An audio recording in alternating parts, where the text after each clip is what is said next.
G'day, welcome to another how-do video. Today I'm going to show you how I've made my N scale Peco code 55 Electrofrog points a bit more DCC friendly, and probably also work on DC as well to make them a bit more reliable.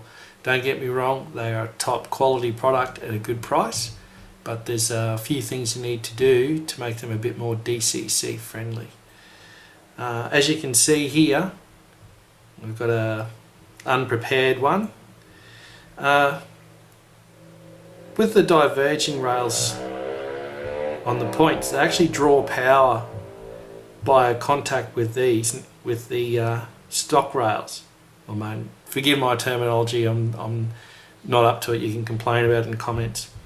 But the diverging rails here actually draw power from when the switch is thrown by contact. Now, over the years, club layout in Gladstone, it's proved to be very unreliable. All it takes is a bit of gunk or dirt, ballast, anything like that, and in between the points, and all of a sudden you've lost electrical conductivity. So it makes them very unreliable. If that's the case, if you don't keep on top of the maintenance. These two rails here are actually insulated from each other, but they're linked underneath and by a little steel column, a little steel wire that goes up and across and over to the frog. So when this rail here is powered, that power goes from there to the frog. If this rail here was powered, it's isolated from this one, but they're still wired together, and it goes across to the frog. Now what you need to do is isolate these two wires from each other, these two rails here from each other.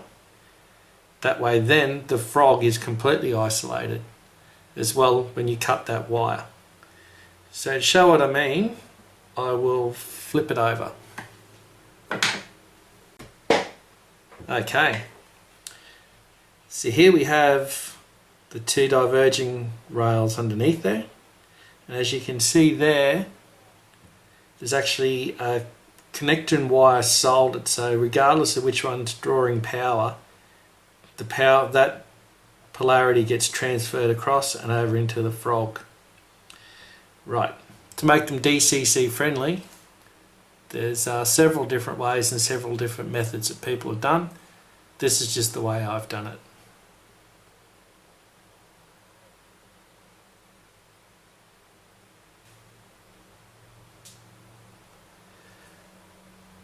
Okay, as you can see, here's one I've finished.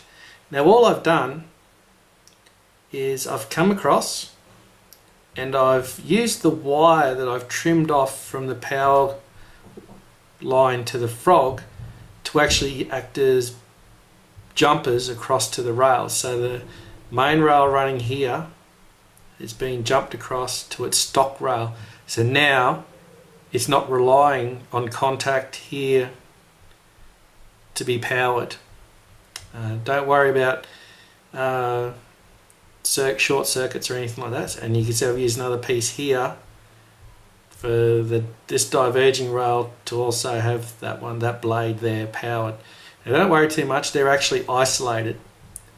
Now what you have to actually go in and do is where the wire is soldered to the two rails linking them together to power the frog, depending on the polarity of the switch, you have to just either cut him down and cut the wire, and just test that the wire and the isolation is there with a multimeter. I can't stress enough, get a multimeter to test for power and things like that. There's things around where guys have got like 12 volt lights. I mean, if there is like one volt there, you're not going to pick that up with a little light.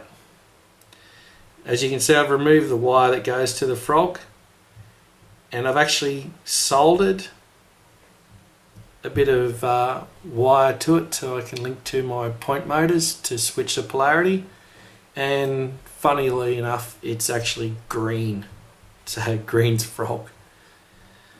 That's about it. Once you've done that work, test it with a multimeter and a power supply, and you should be right.